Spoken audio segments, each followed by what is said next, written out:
ఈరోజు stock market ఎలా ఉంది? మన కంపెనీ షేర్స్ ఏమైనా పెరిగాయా? లేదు సార్, ఈరోజు మన కంపెనీ షేర్స్ 10% డౌన్ అయిపోయాయి. ఏంటి, నిజంగానా? అవును సార్, మన సిమెంట్ కంపెనీ షేర్సే కాదు, మన steel company shares, textile company shares కూడా దారుణంగా పడిపోయాయి. ఇమీడియట్గా అమ్మేద్దామనుకున్నా కూడా స్టాక్ మార్కెట్లో కొనేవాడే కనిపించట్లేదు.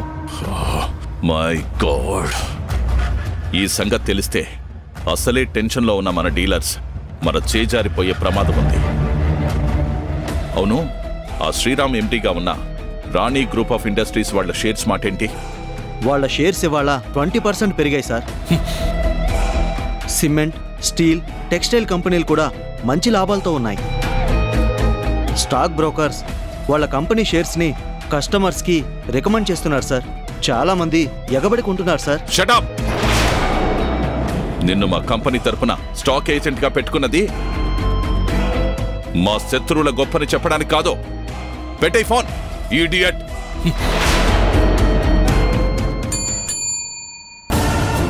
సార్ చెప్పండి. ఇదిగో పిఏ, నేను చెప్పేది జాగ్రత్తగా విను. ఆ శ్రీరామ్ గాడిని మనం ఏదో ఒకటి చేయకపోతే చాలా చాలా డేంజర్. దెబ్బ మీద దెబ్బ పడుతూనే ఉంటుంది. ఏదో ఒక రోజు మన కంపెనీలన్నీ క్లోజ్ చేసే సిచ్యువేషన్ వస్తుంది. స్టాక్ మార్కెట్లో మన కంపెనీల షేర్స్ అన్నీ దారుణంగా పడిపోతున్నాయని తెలిస్తే డీలర్స్ ని మేనేజ్ చేయడం చాలా కష్టమైపోతుంది. వెంటనే ఎమర్జెన్సీ మీటింగ్ అరేంజ్ చేయి.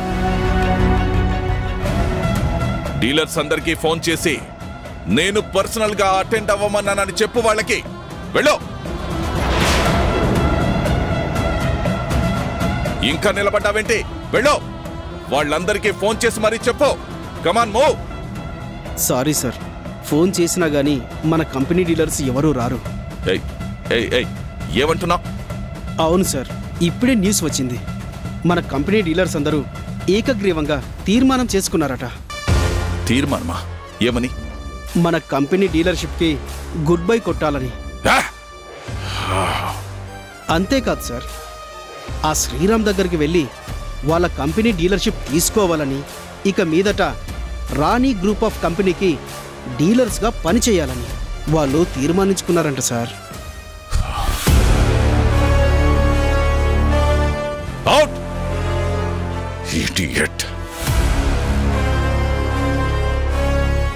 డైరెక్ట్గా బిజినెస్లోనే పోటీ పడి తేల్చుకుందాం.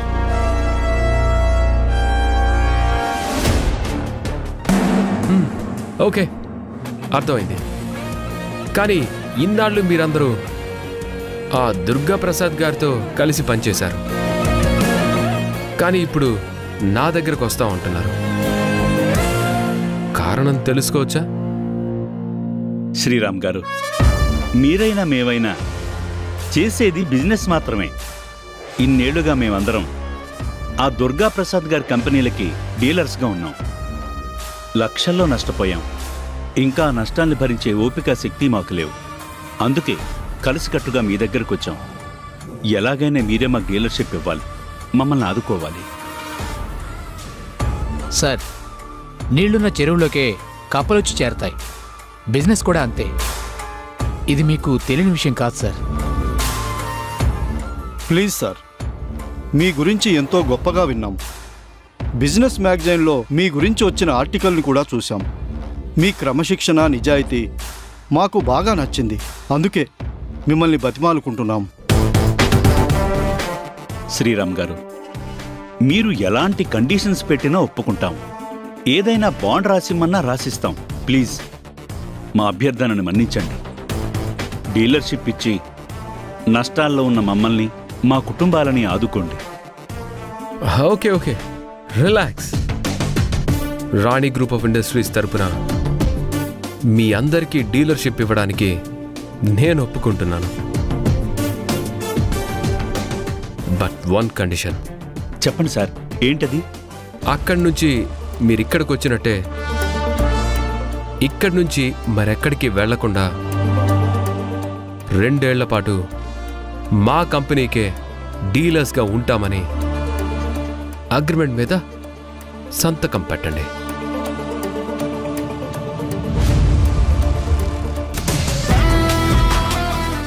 అలాగే సార్, తప్పకుండా సంతకం చేస్తాం. మీతోనే కలిసి నడుస్తాం. రాణి గ్రూప్ ఆఫ్ ఇండస్ట్రీస్కి డీలర్స్గా ఉండి మీ బ్రాండ్స్ని మార్కెట్ చేస్తాం. నెంబర్ 1గా నిలబెడతాం. ఓకే.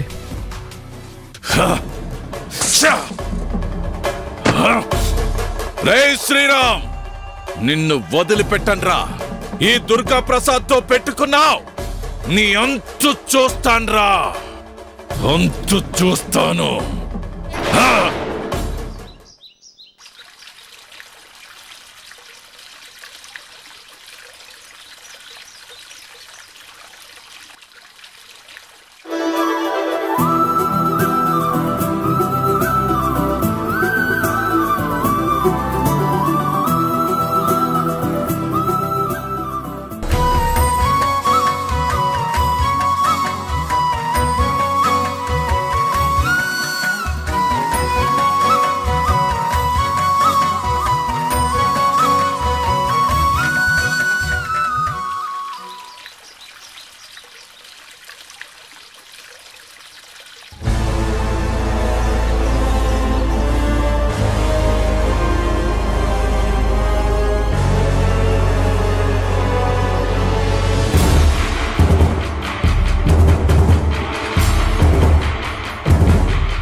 ఎవరిదో ఫోటో చింపి ముక్కలు చేసి పడేశారేంటి?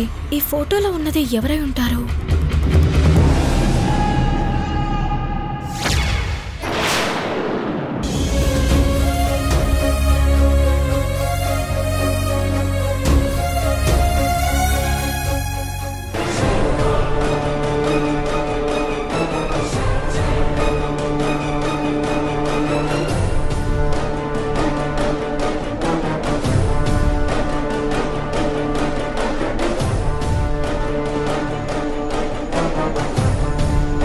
లేదు, ఇప్పుడు నేను పెళ్ళైన వాడిని.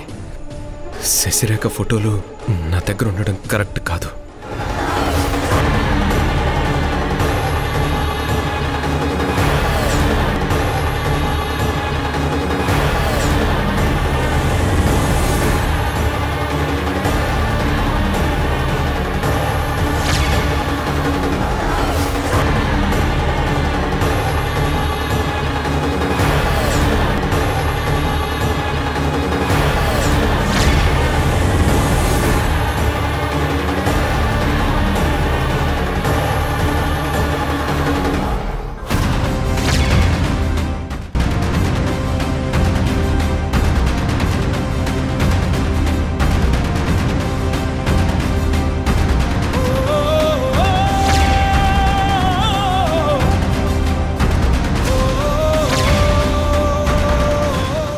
ఇదేంటి? శ్రీరామ్ గారి పక్కన ఎవరో అమ్మాయి నిలబడింది. ముఖం మాత్రం కనిపించట్లేదు. కానీ ఆయన పక్కనే ఉంది. అంటే తనకి బాగా తెలిసిన పిల్లే అనుకోవాలా? ఆ పిల్ల వేసుకున్న బట్టల్ని చూస్తే ఎవరో గొప్పింటి అమ్మాయిలాగే ఉంది. అంటే ఆయన ఈ పిల్ల ఒకరినొకరు ఇష్టపడి ఉంటారా?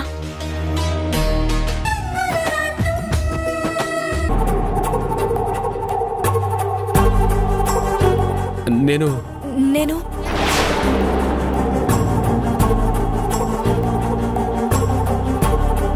ఒక ముఖ్యమైన విషయం చెప్పాలి.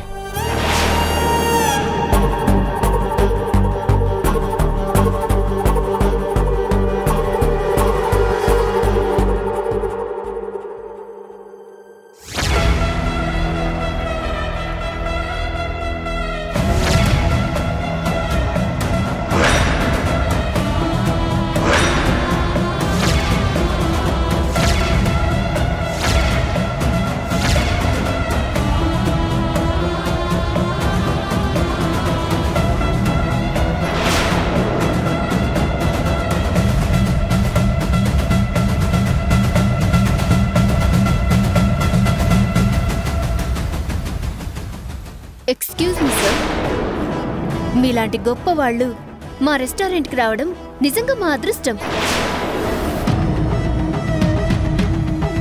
చెప్పండి సార్, మా రెస్టారెంట్ స్పెషల్ ఐటమ్స్ ఏం కావాలన్నా క్షణాల్లో సప్లై చేస్తాం. You know, it's my pleasure sir. Thanks. మాకేం కావాలో ఆల్రెడీ ఆర్డర్ చేశాను. ఇట్స్ ఓకే సార్, మీరు రెగ్యులర్గా వచ్చే మా కస్టమర్ కదా, మీ గురించి నాకు తెలీదా?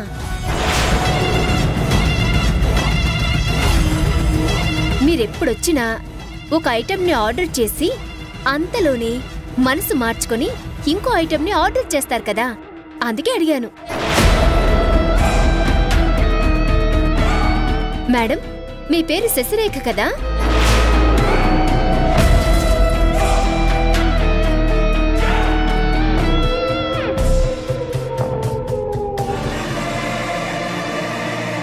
శశిరేఖ తనెవరు?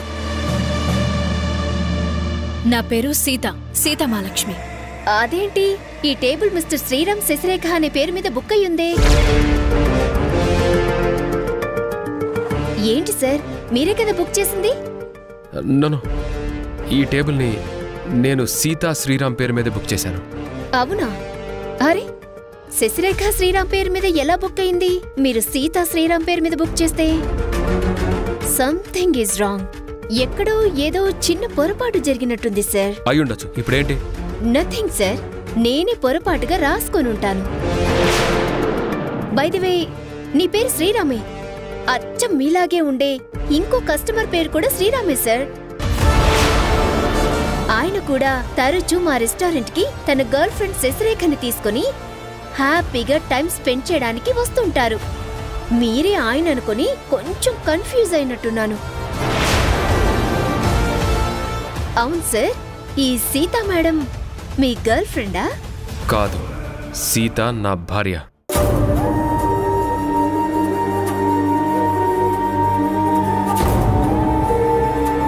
అయితే తమరిది కొత్త జంట అన్నమాట. By the way, me marriage ఎప్పుడు జరిగింది సార్? అవసరమా మీకు? నో నో నో నో, సరదాగా అడిగాను అంతే సార్. శశిరేఖ మేడం గారంత కాకపోయినా సీతా మేడం గారు కూడా బ్యూటిఫుల్ గానే ఉన్నారు సార్. ఇదిగో, నాకెవరితోనూ పోల్చుకోవడం ఇష్టం ఉండదు. అయినా మా వ్యక్తిగత విషయాల గురించి అడగడానికి నువ్వెవరు? సార్, నేనెవరో మీకు తెలుసు గాని సీతా మేడం గారికి తెలియదు కదా. మీరు చెప్తారా, నన్ను చెప్పమంటారా?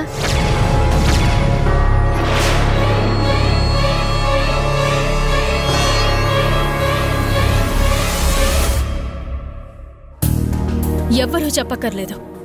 నువ్వేసుకున్న బట్టలు చూస్తేనే తెలుస్తుంది నువ్విక్కడ పని చేస్తున్నావని. రామ్ సార్, శశిరేఖ మేడం గారు లాగే సీతా మేడం గారు కూడా కోపం ఎక్కువే అనుకుంటా కదా సార్? ఏయ్, ఈ కాపు మాటకు ముందు శశిరేఖ శశిరేఖ. ఛీ, ఎవరా శశిరేఖ? చెప్పండి రామ్ సార్, శశిరేఖ ఎవరు?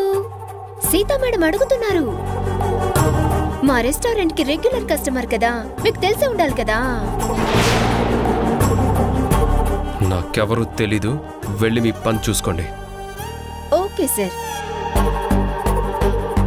Enjoy with your new wife sir.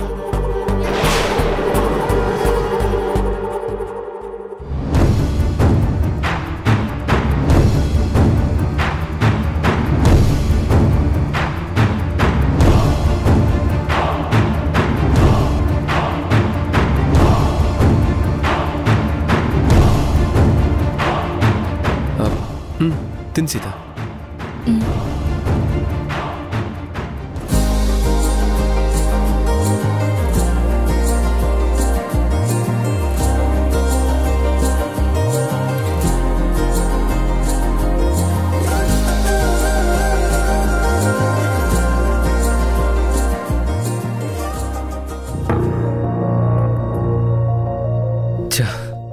సీతకి జరిగింది మొత్తం చెప్పేయాలని ఇక్కడికి తీసుకొస్తే అనుకోకుండా ఐశ్వర్య మధ్యలో వచ్చి మొత్తం పాడు చేసింది.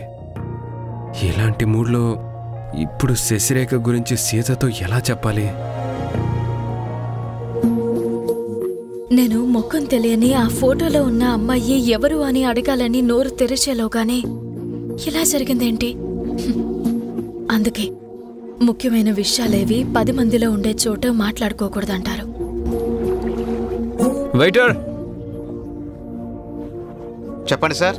యా, అక్కడ పెట్టు.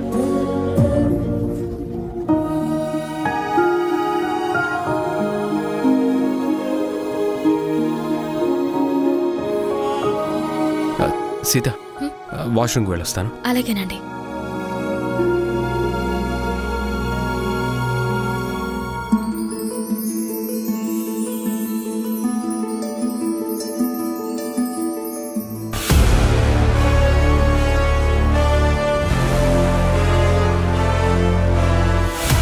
ప్రేమించేటప్పుడు ఉన్న ధైర్యం పెళ్లి చేసుకోవడానికి లేదా?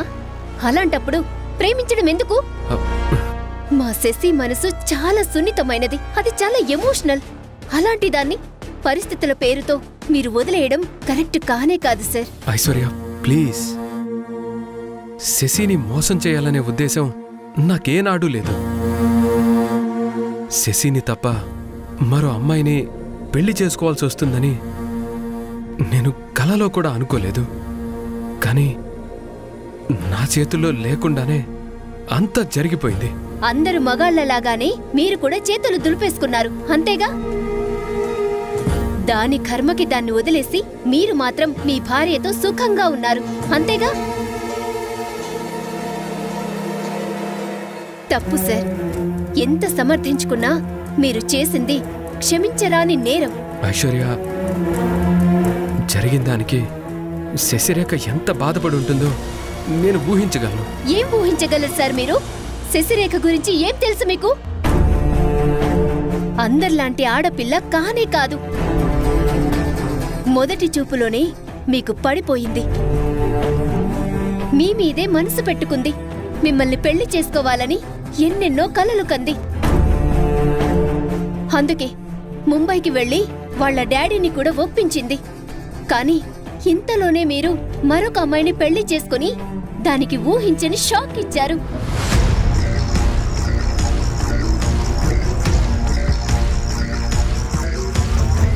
మీరిచ్చిన షాక్ నుండి కోలుకోవడానికి నా ఫ్రెండ్కి ఒక జీవితకాలం పట్టినా ఆశ్చర్యపోనక్కర్లేదు.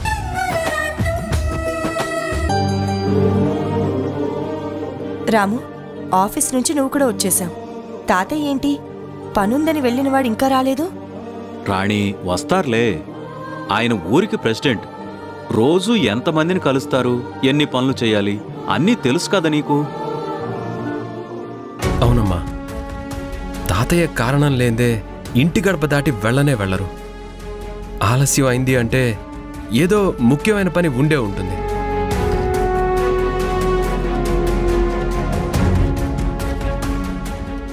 తాతయ్య వచ్చేసారా? ముందు కూర్చోండి, కూర్చోండి. ఏంటి తాతయ్య, పొద్దుననగా వెళ్ళిన వారు ఇప్పుడా రావడం? మీకోసం నేను ఎంత టెన్షన్ పడుతున్నానో తెలుసా? అమ్మరాని, నేను నీతో చెప్పాను కదా ఓ ముఖ్యమైన పని మీద బయటికి వెళ్తున్నానని. నువ్వు కూడా క్షేమంగా వెళ్ళి లాభంగా రండిని చిరునవ్వుతో పంపించావు కదా. అవునా తాతయ్య? క్షేమంగా వెళ్ళి తిరిగి వచ్చావు, సరే. లాభం ఎంత వచ్చింది చూపించు. అమ్ములు, లాభం అనేది ఎప్పుడు డబ్బుతోనే ముడిపడి ఉండదమ్మా.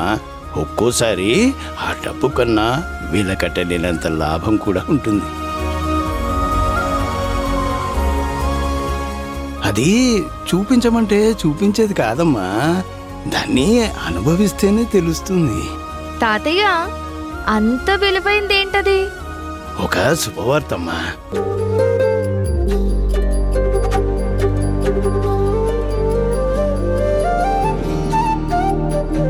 అవునమ్మా, నేను ఇప్పుడే జైలర్ గారిని కలిసి వస్తున్నాను. మన ఆదిత్యని రేపు విడుదల చేయబోతున్నారంట.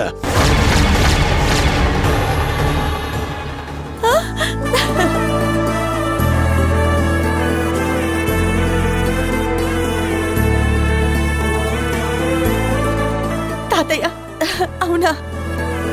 ఎంత మంచి మాట చెప్పారు. తాతయ్య, నా తమ్ముడు రేపే వచ్చేస్తున్నాడంటే నాకు చాలా హ్యాపీగా ఉంది.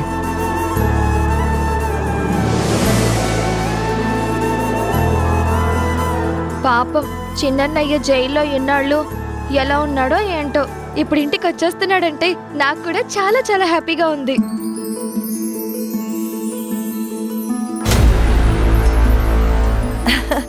ఇదిగో రత్తాలు, వంటగది మొత్తం క్లీన్ చేయి.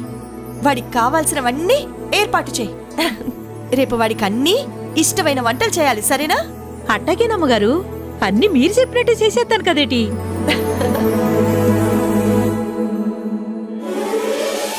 రత్తాలు, ఇంకో మాట, వాడి బట్టలన్నీ ఉతుకున్నాయో లేదో చూడు. లేకపోతే ఉతికించి ఇస్త్రీ చేయించి సిద్ధంగా ఉంచు. సరేనమ్మగారు, మీరు నిశ్చింతగా ఉండండి, అన్నీ నేను చూసుకుంటాను కదా. రాము, రేపు ఉదయాన్నే నువ్వు జైలుకెళ్ళి మన ఆదిత్యని నువ్వు దగ్గరుండి తీసుకురా. తాతయ్య, అది నాకు ప్రత్యేకంగా చెప్పాలా? వాడు నా తమ్ముడు. నాకు కూడా వాడిని ఎప్పుడెప్పుడు చూస్తానా అని ఉంది. వాడు బయటికి రాకముందే కారులో అక్కడే సిద్ధంగా ఉంటాను, సరేనా?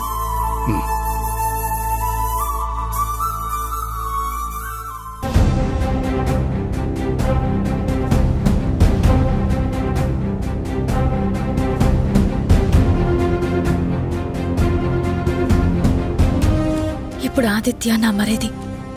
తన ఇంటికి రావడం నాకు కూడా సంతోషమే. కానీ వాళ్ళన్నయ్య పెళ్లి చేసుకుంది నన్నే అని తెలిస్తే ఆదిత్య కోపంతో ఎంతగా రెచ్చిపోతాడో. తన వదిన స్థానంలో నన్ను ఒప్పుకోలేక ఎంత గొడవ చేస్తాడో, ఎంతటి బీభత్సాన్ని సృష్టిస్తాడో.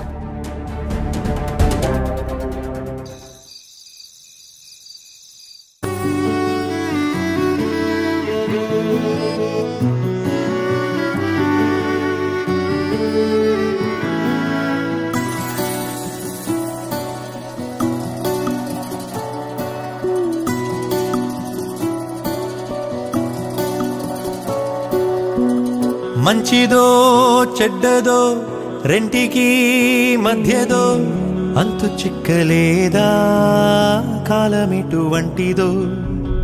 కయ్యమో నయ్యమో ఎప్పుడేం చెయ్యునో లెక్క తేలలేదా, దాని తీరు ఏమిటో.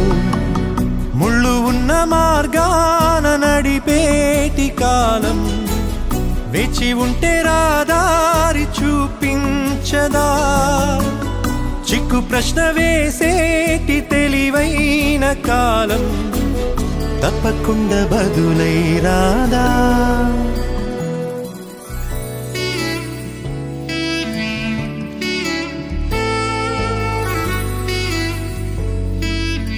నా కంఠంలో ప్రాణం ఉండగా నా కోడలిగా అంగీకరించను.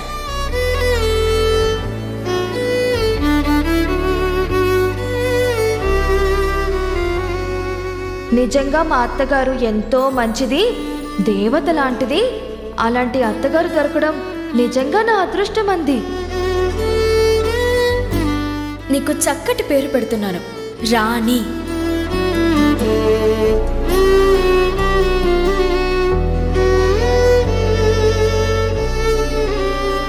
అత్తయ్య గారు, మావయ్య గారు పెద్దవారు. మీరందరూ బాగుంది అన్నాక నేను మాత్రం ఇంకేమంటాను తాతయ్య.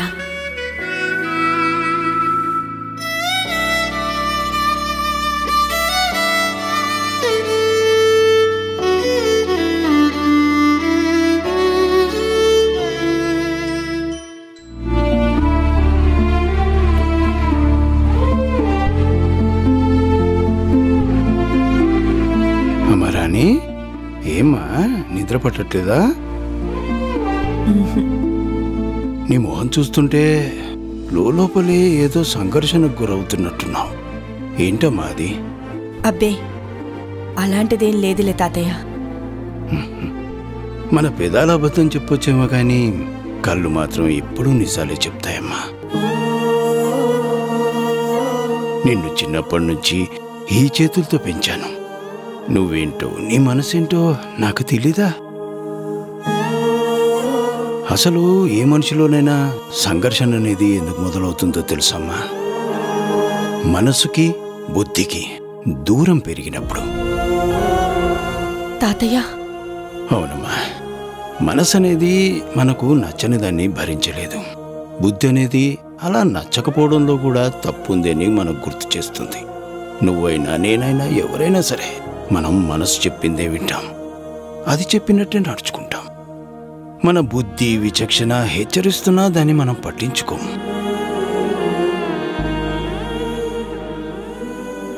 మాయపరులు కమ్మిన మనసు చెప్పే మాటలు విని మనం తప్పుల మీద తప్పులు చేస్తూ పోతాం. చివరికి అది తప్పని తెలిసినా కూడా దాన్ని ఒప్పుకోలేక లోపలే నలిగిపోతూ మానసికంగా క్షోభను అనుభవిస్తాం. ఇప్పుడు నీ మానసిక సంఘర్షణ కారణం కూడా అదేనమ్మా. ఇంట్లో వాళ్ళందరూ నిద్రపోతుంటే అర్ధరాత్రి ఒంటరిగా ఇలా పిచ్చిదాన్లా తిరగడానికి కారణం కూడా అదేనమ్మా. తాతయ్య, నేనేం చేయను? నా మనసు ఒప్పుకోలేని దాన్ని ఎలా అంగీకరించను? చూడమ్మా, జీవితంలో ఎన్నో చూసిన దానివి, ఎంతో కష్టపడి నీ కుటుంబాన్ని ఉన్నతమైన స్థాయికి తీసుకొచ్చిన దానివి, ఎంతో మందికి సహాయం చేసిన దానివి, ఇంకెంతో మంది అవసరాలు తీర్చి ఆదుకున్న దానివి, తప్పులు చేసిన ఎంతో మందిని ఎన్నోసార్లు క్షమించిన దానివి, అసలు నీ చేతికి ఎముకే లేదన్నట్టు ఎంతో మందికి దాన ధర్మాలు చేసిన ఉత్తమరాలివి.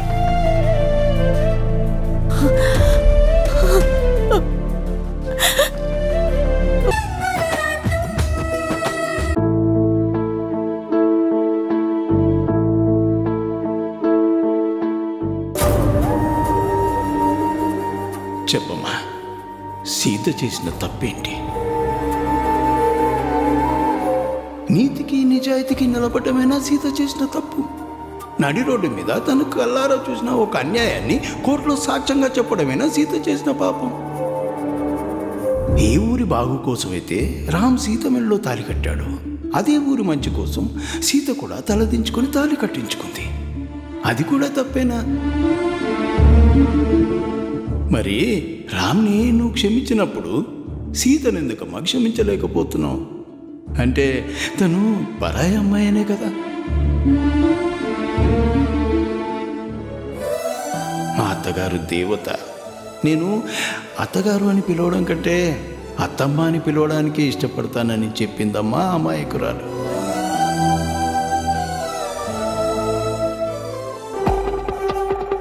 నా కంఠంలో ప్రాణం ఉండగా నా కోడలిగా అంగీకరించను.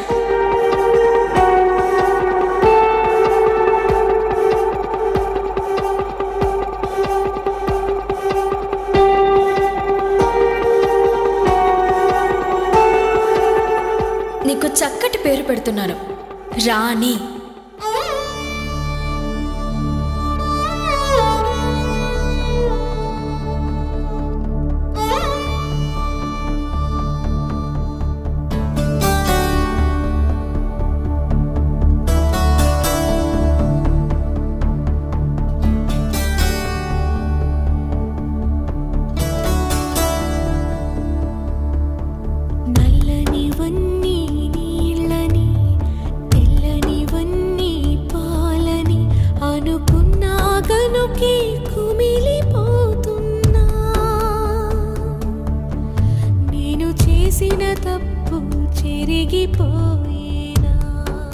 అత్తయ్య,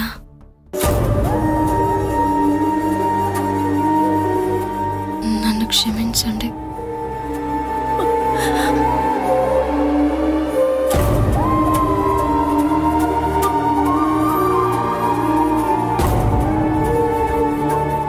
ఆదిత్య విషయంలో నేను చేసింది మీకు తప్పనిపిస్తే దయచేసి నన్ను మన్నించండి. నేను మీ మౌనాన్ని భరించలేకుండా ఉన్నాను. మీ చూపుల్లో కోపాన్ని తట్టుకోలేకపోతున్నాను. దయచేసి నన్ను క్షమించి మీ కోడలిగా ఒప్పుకోండి అత్తయ్య. మిమ్మల్ని నోరారా అత్తమ్మ అని పిలవాలనే నా ఆశని నిరాశని చేయకండి.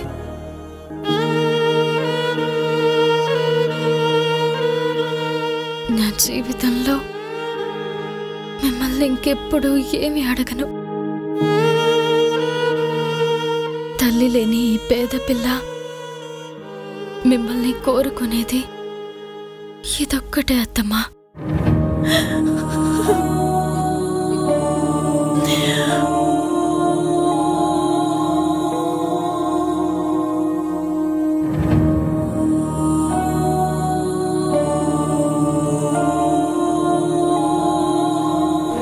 చివరిగా నిన్ను నేను ప్రశ్న అడుగుతానమ్మా.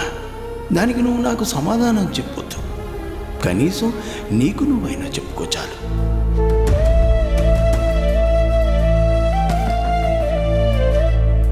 నా మనసుని బుద్ధి గెలిచిన క్షణం ఇది. నాలోని ఆవేశాన్ని విచక్షణ ఓడించిన క్షణం ఇది.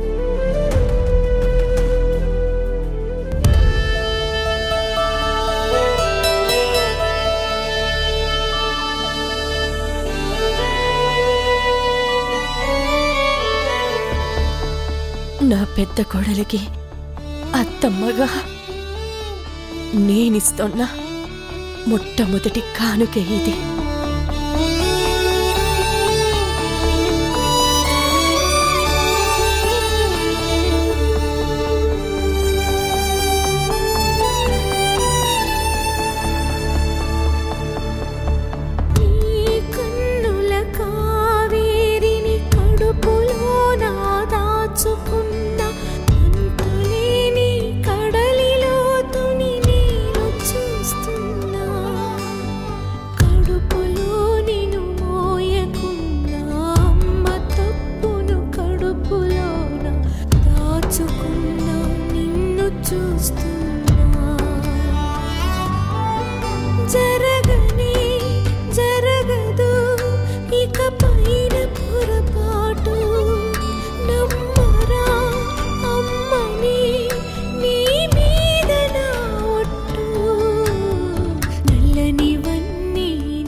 ఈ రాత్రి ఇంత పొడుగ్గా ఉందేంటి? ఎప్పటికి తెల్లారుతుందో ఏంటో. ఛా, ఈ జైలు గోడల మధ్య 30 days రియల్లీ హెల్. నిజంగా ఇక్కడ లైఫ్ నరకంలాగే అనిపించింది.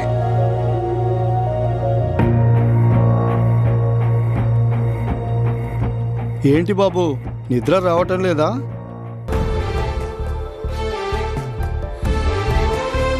తెల్లారితే నన్ను విడుదల చేస్తానన్నారు కదా బాబాయ్. అందుకే ఎప్పుడెప్పుడు ఇంటికి వెళ్తానా, ఎప్పుడెప్పుడు మా వాళ్ళందరినీ చూస్తానా అని ఉంది బాబాయ్. నువ్వు ఇక్కడికి వచ్చినప్పటి నుంచి నిన్ను గమనిస్తూనే ఉన్నాను. నువ్వు నిజంగా మంచివాడివే. కానీ ఆవేశం, పట్టరాని కోపం నిన్ను ఈ జైల్లో ఖైదీగా నిలబెట్టాయి. అర్థమైంది బాబాయ్. నా తప్పేంటో నాకు ఇప్పుడు పూర్తిగా అర్థమైంది. బాబు, పెద్దవాడిగా ఒక్క మాట చెప్తాను విను. నా సర్వీసులో ఈ జైల్లోకి ఎంతోమంది నేరస్తులు రావటాన్ని చూశాను. శిక్షాకాలం పూర్తయిన తర్వాత వాళ్ళు బయటికి వెళ్ళటాన్ని చూస్తున్నాను. తప్పు చేసే ముందు ఒక్క క్షణం నిన్ను నువ్వు నిగ్రహించుకోగలిగి ఉంటే నీ జీవితంలో ఇన్ని రోజులు వృధా అయ్యేవి కానే కావు. నీ కుటుంబంలో వాళ్ళు నీ కోసం కంటతడి పెట్టాల్సిన అవసరం వచ్చేదే కాదు. బాబాయ్, చాలా కరెక్ట్గా చెప్పావు బాబాయ్. తొందరపాటుతో ఒక్క క్షణంలో చేసే తప్పు జీవితాన్నే తలకిందులు చేసేస్తుందని నా ఎక్స్పీరియన్స్తో తెలుసుకున్నాను బాబాయ్. ఇంకెప్పుడు ఎలాంటి తప్పు చేయను బాబాయ్. నా కంఠంలో ప్రాణం ఉండగా మళ్ళీ ఈ జైలు గోడల మధ్యలోకి రాను బాబాయ్. చాలు బాబు, నీలో ఈ మార్పు వస్తే చాలు. నువ్వు బాగుంటావు, నీ కుటుంబము బాగుంటుంది. తెల్లవారటానికి ఇంకా చాలా టైం ఉంది. ప్రశాంతంగా నిద్రపో. Good night. గుడ్ నైట్ బాబాయ్.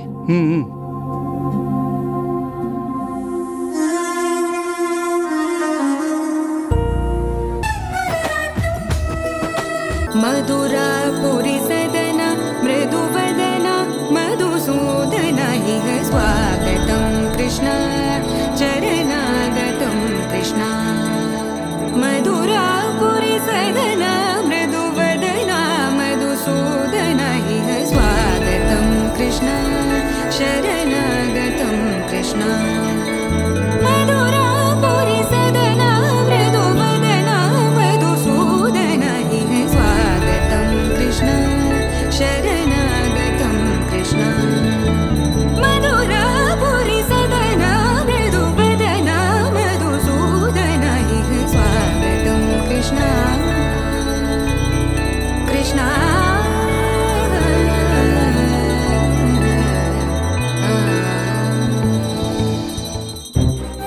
నిజంగా సీత ఎంత మంచిది, ఎంత పద్ధతి గల అమ్మాయి. కానీ ఇంకా సేపట్లో ఆదిత్య ఇంటికొస్తే సీతని చూసి తన వదినిగా ఒప్పుకుంటాడా? పట్టరాని కోపంతో మండిపడతాడా? రాణి అత్తగారిగా సీతని ఆదరించలేకపోతుంది. దానికి తోడు ఇప్పుడు ఆదిత్య ఇంటికొచ్చి సీతను చూసి రెచ్చిపోతే, ఒకవేళ జరగకూడదు ఏదైనా జరిగితే ఏం చేయాలి? ఎలా ఆపాలి? ఎంతో భక్తి శ్రద్ధలతో ఆ దేవుడికి పూజలు చేస్తున్న సీత నిజంగా ఈ అయోధ్య నిలయానికి తగ్గ పెద్ద కోడలు. కానీ ఎంతో ప్రశాంతంగా ఆహ్లాదంగా ఉన్న ఈ ఇల్లు ఇంకా సేపట్లో నా మనవడి ఆదిత్య రూపంలో తుఫాన్లో విరుచుకుపడితే ఎంతటి అల్లకల్లోలంగా మారుతుందో. సీత లాంటి భార్య దొరకడం నిజంగా రామన్నయ్య అదృష్టం. వదిన మంచితనాన్ని అమ్మ అర్థం చేసుకోలేదు. ఇప్పుడు ఆదిత్య అన్నయ్య జైలు నుండి వచ్చాక మాత్రం అర్థం చేసుకుంటాడో లేదో. వదినా మరుదులు ఎంతో అభిమానంగా ఉండాల్సిన వాళ్ళ మధ్య అగ్గి రాజుకుంటుందో, నిప్పై మండుతుందో, ఏటి చెయ్యాలో.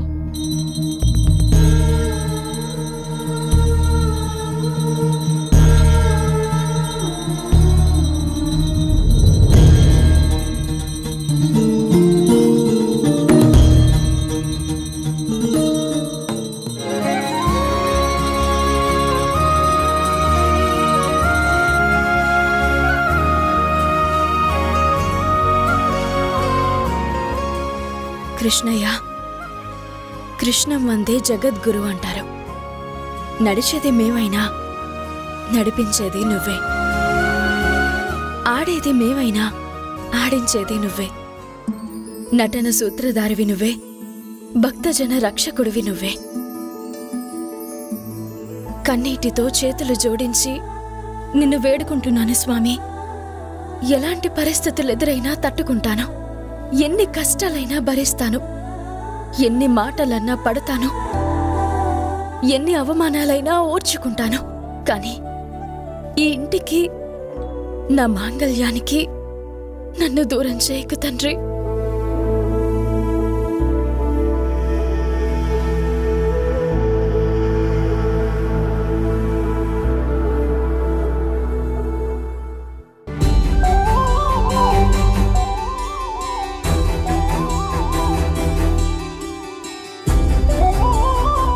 ఇదేంటి, ఈ బంగారు గొలుసు నా మెడలోకి ఎలా వచ్చింది?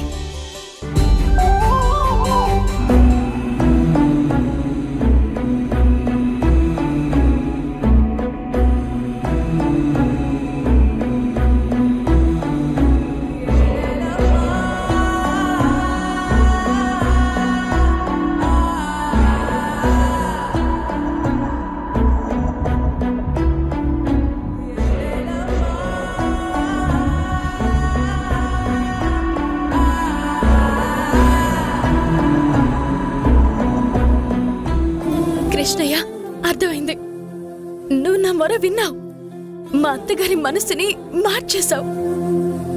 ఈ గొలుసుని ఆవిడ చేత్తోనే నా మెడలో వేయించి నోరారా నేను అత్తమ్మ అని పిలవాలనే ఆశని అతి త్వరలోనే తీర్చబోతున్నావు కదూ.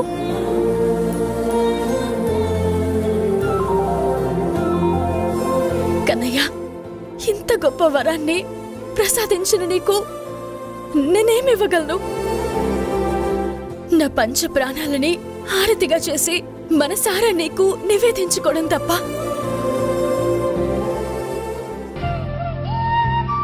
సీత నా పెద్ద కోడలు, ఆదిత్య నా చిన్న కొడుకు. ఒకవేళ వాళ్ళిద్దరి మధ్య ఎలాంటి గొడవ జరిగినా నేనే సర్ది చెప్పాలి. ఆనాడు సీత చేసింది తప్పు కాదని నేను తెలుసుకున్నాను.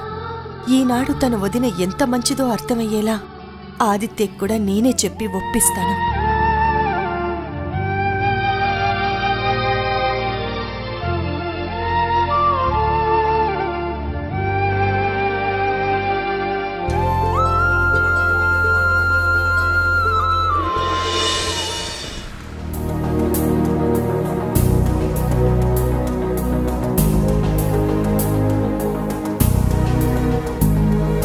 బాబాయ్ వెళ్ళొస్తాను.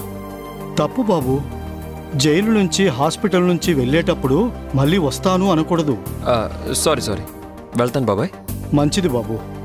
ఇంటికి వెళ్ళి మీ వాళ్ళతో సంతోషంగా ఉండు. ఓకే. మంచిది. నమస్తే సార్. పదన్నయ్య పద. Thank you sir.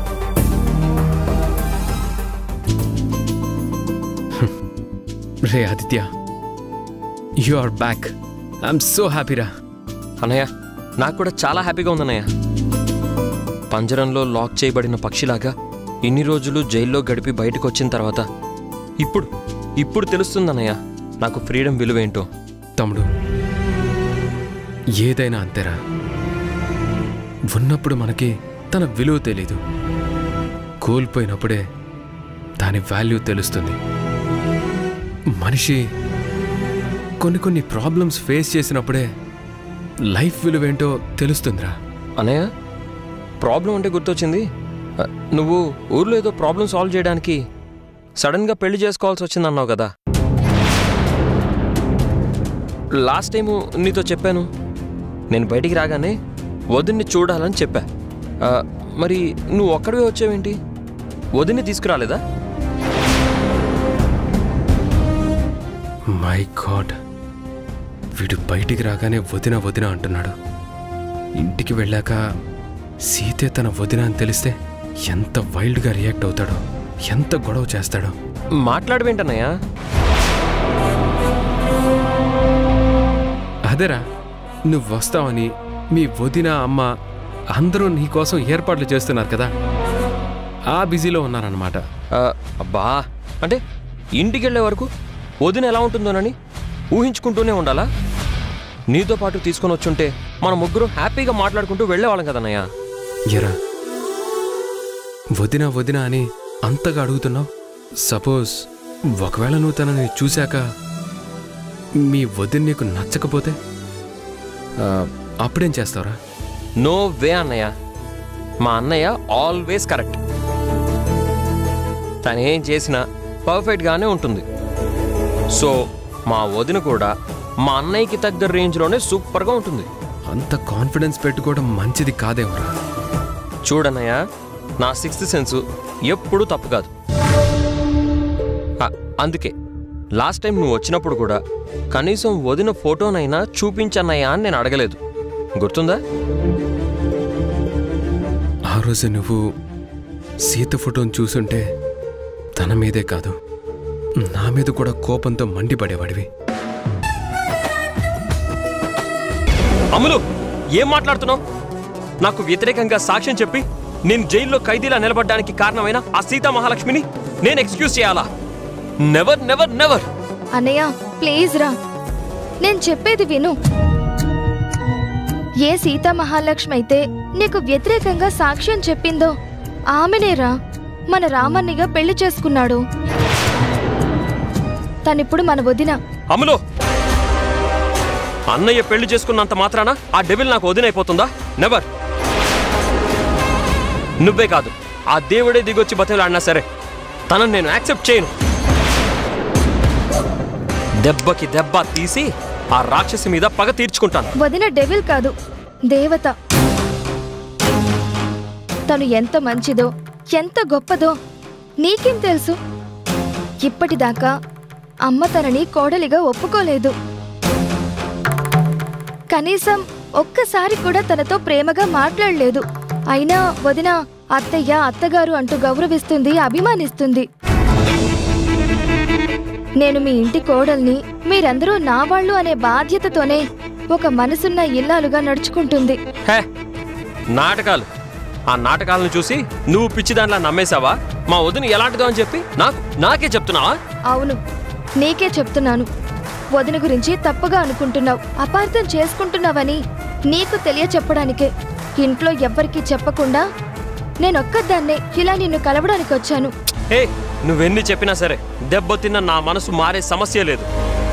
ఈ జైలు గోడల మధ్య నేను ఊపిరి బిగబట్టుకుని ఒక్కో రోజు గడుపుతోంది బయటికి వచ్చాక నా పగ తీర్చుకోవడానికే. తనిప్పుడు మన వదిన, పెద్దన్నయ్యకు భార్య, అంటే అమ్మ తర్వాత అమ్మ లాంటిది. అలాంటి తన మీద పగ తీర్చుకుంటానంటావేంట్రా? అసలు నీకు నోరెలా వచ్చింది? A I don't care. అన్నయ్య పెళ్లి చేసుకున్నాడు కాబట్టి తను అన్నయ్యకి భార్య అవుతుందేమో కానీ నాకు మాత్రం శత్రువే. ఈ ఆవేశం వల్లే, నిన్ను నువ్వు కంట్రోల్ చేసుకోలేని ఈ కోపం వల్లే ఇలా జైల్లో ఉన్నావు. అసలు నేను జైలుకి రావడానికి కారణం ఎవరు? ఆ సీతా మహాలక్ష్మి కదా. రే, నిన్నొక ప్రశ్న అడుగుతాను, సూటిగా జవాబు చెప్పు. ఏంటది? ఆ రోజు సీతా మహాలక్ష్మికి బదులు నీ చెల్లెలైన నేనే అక్కడుండుంటే, జరిగింది నా కళ్ళారా చూసుంటే, నువ్వు చేసింది తప్పు అని నమ్మి కోర్టుకొచ్చి నేను నీకు వ్యతిరేకంగా సాక్ష్యం చెప్పుంటే, అప్పుడు కూడా నువ్వు నా మీద పగ తీర్చుకోవాలి అనుకునేవాడివా?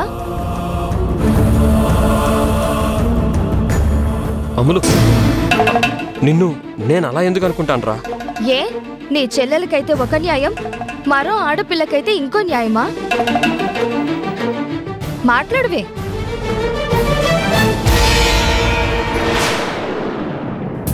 ఆ రోజు తన మన వదిన కాదు, సీతా మహాలక్ష్మి, నీతికి న్యాయానికి నిలబడే ఒక అమ్మాయి. అందుకే తను చూసింది తప్పు అని నమ్మింది, కోర్టుకొచ్చి నీకు వ్యతిరేకంగా సాక్ష్యం చెప్పింది. ఆ రోజు తను చేసింది అక్షరాలా కరెక్టే. ఒకవేళ నేనో ఇంకెవరో నడి రోడ్డు మీద ఒక మనిషి ఇంకో మనిషిని కొట్టడం తప్పు అనుకుని నీకు వ్యతిరేకంగా కోర్టుకొచ్చి సాక్ష్యం చెప్పుంటే, అప్పుడు కూడా నువ్వు ఇదే శిక్షని అనుభవించేవాడివి. అందుకు కారణం సాక్ష్యం చెప్పిన వాళ్ళు కాదు, నీ కోపం, నీ తొందరపాటు, నీ ఆవేశం మాత్రమే. అది అర్థం చేసుకోకుండా పగా పగా అంటూ పిచ్చివాళ్ల మాట్లాడుకు. అన్నయ్య, వదిన మంచితనాన్ని గురించి 100 మాటలు అక్కర్లేదు. నా కళ్ళారా నేను చూసింది ఒకే ఒక్క సిచ్యువేషన్ చెప్తాను, విను.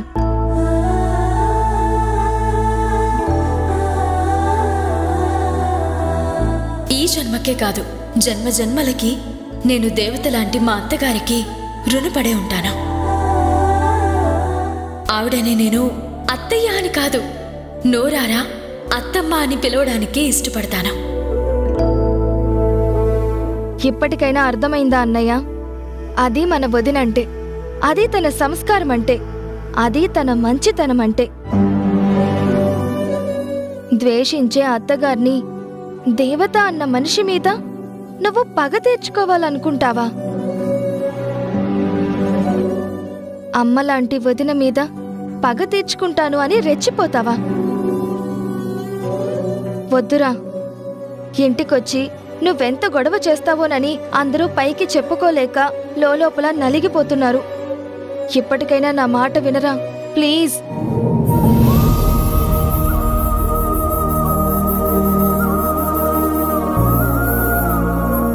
అమ్ములు, చిన్నదానివైనా ఎంతో బాగా చెప్పావు అమ్ములు. నా కళ్ళు తెరిపించావు. నిజమే, నా పరిస్థితికి కారణం ఎవరో కాదు, నేనేరా. నా కోపం, నా ఆవేశం, నా తొందరపాటే నన్నిలా జైలు పాలు చేసింది. ఇప్పటిదాకా నేను సీతామహాలక్ష్మిని కాదు మన వదిన్ని అపార్థం చేసుకున్నాను. కానీ నీ మాటల వల్లే నా తప్పుని తెలుసుకున్నాను.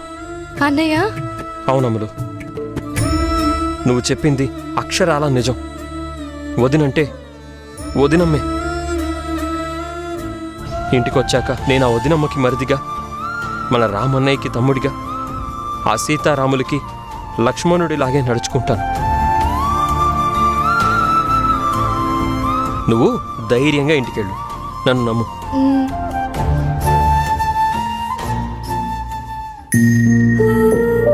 అమ్మా, నాన్న, తాతయ్య, అది జరిగింది. అన్నయ్య, వదిన, మీ ఇద్దరికి నేను ఒకేసారి సారీ చెప్తున్నాను. అయ్యో, ఐఎమ్ ఎక్స్ట్రీమ్లీ సారీ. రే, ఇప్పుడు సారీలు ఎందుకురా? అన్నయ్య ప్లీజ్, నన్ను చెప్పనేమో అన్నయ్య. వదిన, నీ గురించి తప్పుగా అనుకున్నాను. అనవసరంగా నీ మీద కోపం పెంచుకున్నాను. నా కారణంగా అన్నయ్య కూడా చాలా చాలా బాధపడి ఉంటాడు. వదిన ప్లీజ్ ప్లీజ్ ఎక్స్క్యూజ్ మీ వదిన. ఆదిత్య, నీలాంటి మంచి మరిది దొరకడం నిజంగా నా అదృష్టం.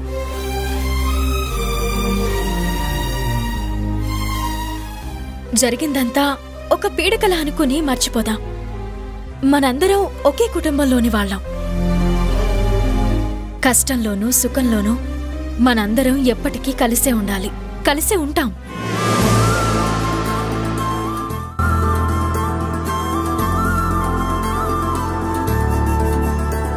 చిన్నయ్య విన్నావా? అది మా వదినంటే. హలో చెల్లెమ్మా, మా వదినేంటి మా వదినా? మనొదినా అనాలి.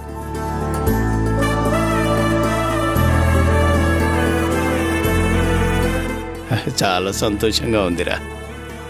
అమలు, పెద్దవాళ్ళ మేము ఇంట్లో ఇంతమంది ఉండి కూడా ఏం జరుగుతుందని కంగారు పడ్డామే కానీ అసలు ఈ సమస్యను పరిష్కరించడం ఎలా అని మేము ఆలోచించనే లేకపోయామమ్మా. అవునమ్మా, నువ్వు ఎంతో తెలివిగా ఆలోచించావు. ముందుగానే ఆదిత్యకి జరిగిందంతా చెప్పి ఇప్పుడు అందరి ముఖాల్లోనూ సంతోషాన్ని నింపావు.